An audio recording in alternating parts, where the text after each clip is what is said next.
talking about the agreement of purchase and sale when it comes to making an offer. In Ontario, we use the OREA Form 100. It's also referred to as an offer. So this form is used to state the buyer's desire to purchase and also state their desired terms. It allows a buyer the opportunity to set out all the terms and conditions that they wish to be a part of the offer when they're purchasing the seller's property. Some of the common conditions included in an offer include conditions for financing, an inspection, to arrange an appraisal, to review a status certificate, or even to arrange for the sale of their own home. After the offer is prepared and signed by the buyer, it is presented to the seller for consideration and possible acceptance. The seller in turn may either accept, reject, or counter an offer. This process can continue back and forth several times until an agreement is reached. The first line states the date that the offer is created. The next section identifies the parties to the agreement, so the buyer and the sellers. The following section identifies the address of the property, including the frontage and its legal description. Then you will see the purchase price. So this is the price that the buyer is offering for the seller's home. The next section is the deposit. So this is the amount that the buyer is putting up to show good faith that they are serious about purchasing the property. And typically this is submitted upon acceptance. So that means that you have 24 hours to submit your deposit after an offer is made. Otherwise, the offer will be null and void if that's not submitted. And with regards to the deposit in Ontario, the typical amount that people make for the deposit is 5%. That shows that you are serious about purchasing the property, especially in such a competitive market. You want to come in with a strong offer. The next section states that the buyer agrees to pay the balance, and that will be detailed in the Schedule A, which is attached to the agreement of purchase and sale and the offer. Paragraph 1, irrevocability. The party submitting their offer gives the other side until this date and time to review and accept their offer. During this irrevocable time period, the party submitting their offer cannot withdraw their offer. This is signed under seal, meaning that it is legally binding. Paragraph 2, completion date. This is the date that the transaction is scheduled to be completed. It cannot fall on a holiday or a weekend, and unless stated otherwise in the agreement, the property is to be vacant upon possession. Paragraph 3, notices. This is where we set out how notices will be delivered to the parties of the agreement. So for example, the notices can be delivered to the buyer's agent or the seller's agent. This section is filled out by the agent, and it has a space for the agent's email as well as their fax number. Paragraph 4, chatels included. So chatels are movable items assumed to be excluded from the purchase or sale.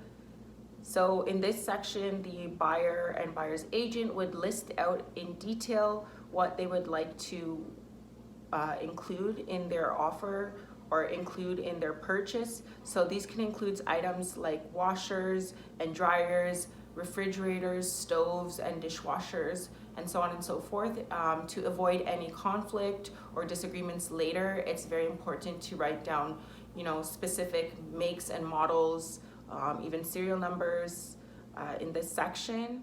Paragraph 5, fixtures excluded. So fixtures are items that are attached to the property and they are assumed to be included in the purchase.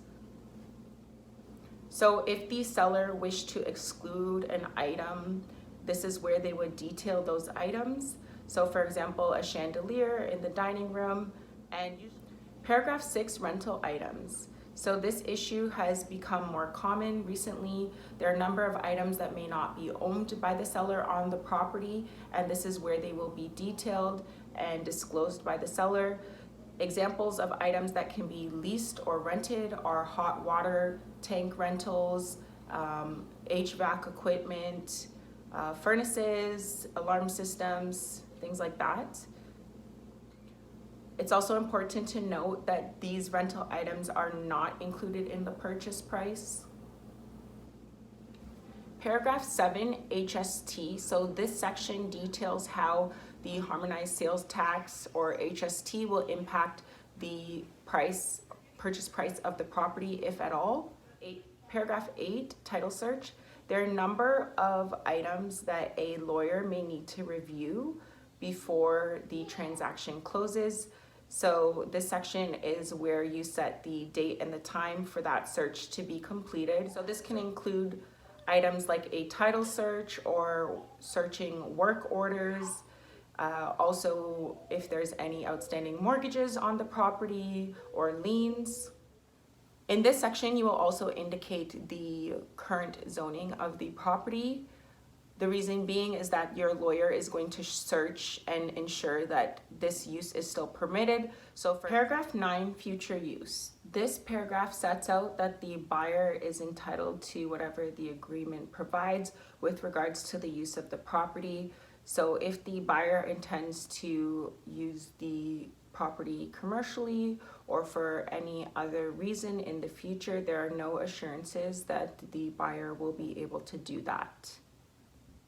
Paragraph 10, title. This paragraph sets out that the buyer is entitled to a good title with a few limitations.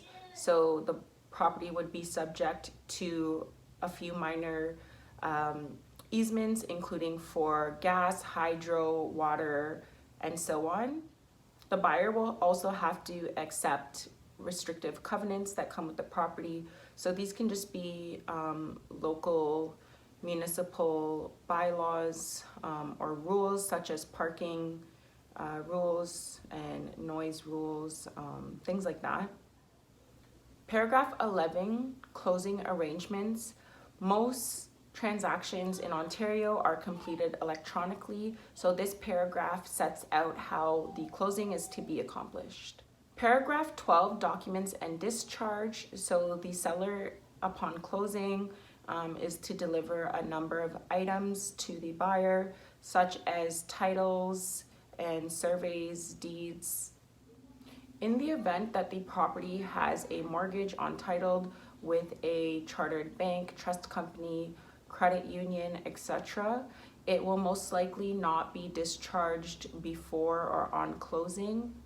This paragraph details how the discharge of that mortgage on title will come about. All other mortgage types will have to be discharged before closing. Paragraph 13, inspection. This paragraph sets out that the buyer has had an opportunity to personally inspect the property. It also sets out that the buyer has had the opportunity to include a clause or condition to review the inspection report. It also sets out that if no such clause has been included, that the buyer agrees that they are not going to be reviewing an inspection report. Paragraph 14, insurance. The seller is responsible for the property until closing, so the seller must maintain insurance, and if the property suffers substantial damage, then the buyer can either back out of the deal or close and collect the proceeds from the insurance claim for any damage. Paragraph 15, Planning Act, sets out that this agreement is subject to compliance with the Planning Act.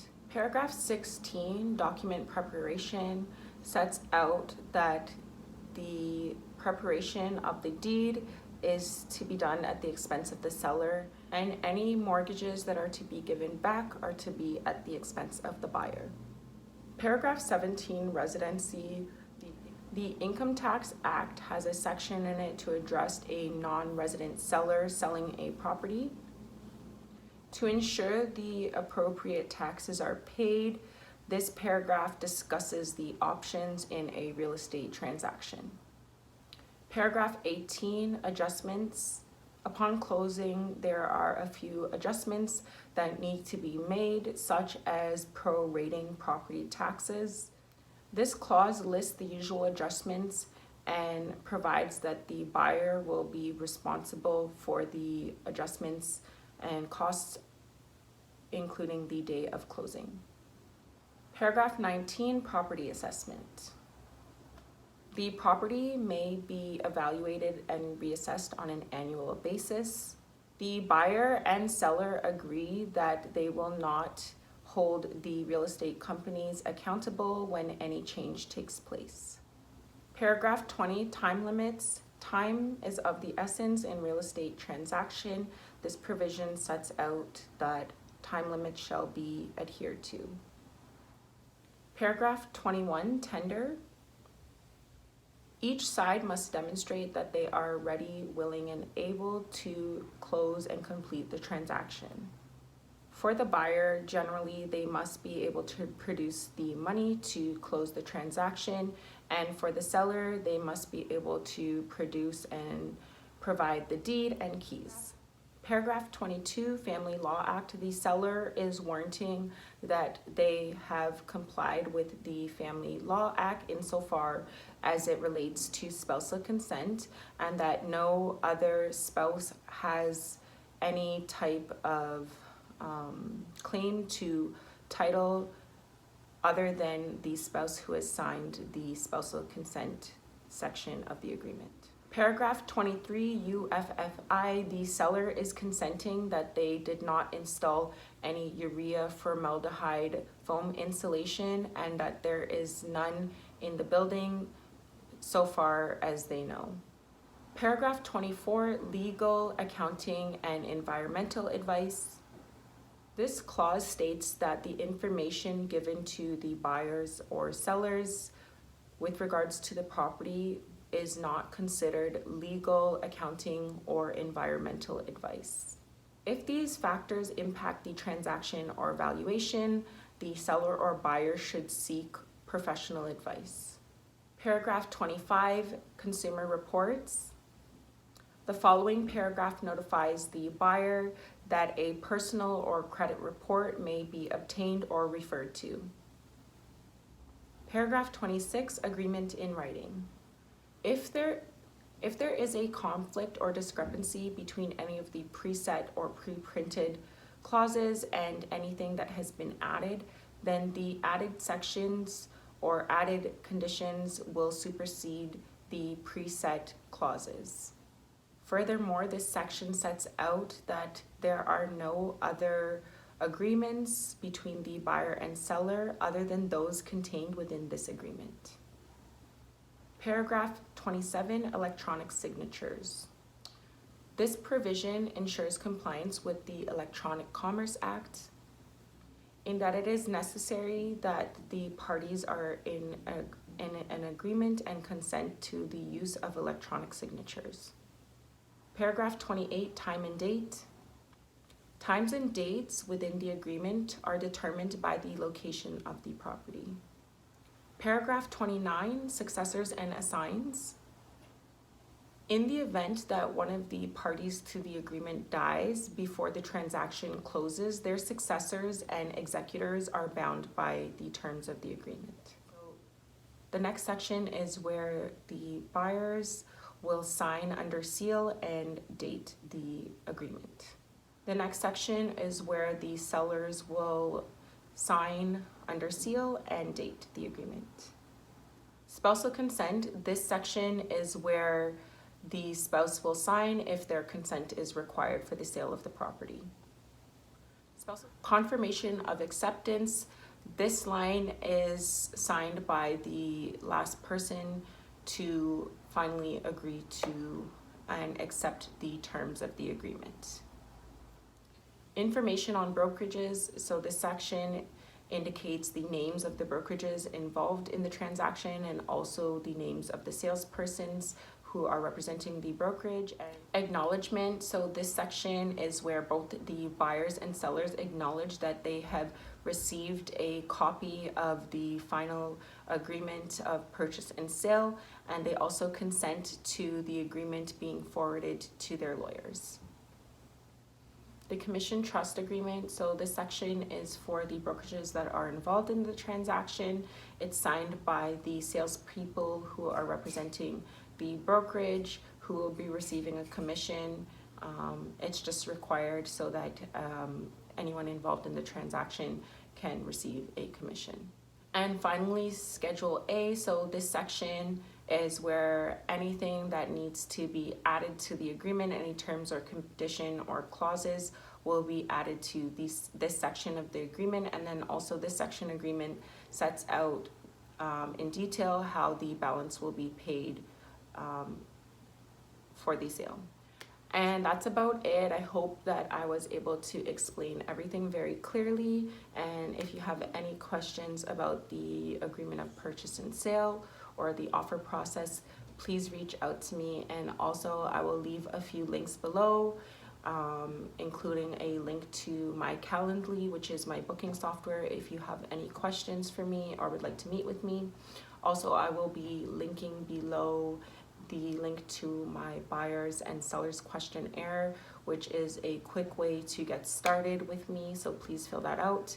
And then also please make sure to watch my sellers and buyers series here on YouTube if you would like to know more about the selling and buying process. Thanks for watching. Bye.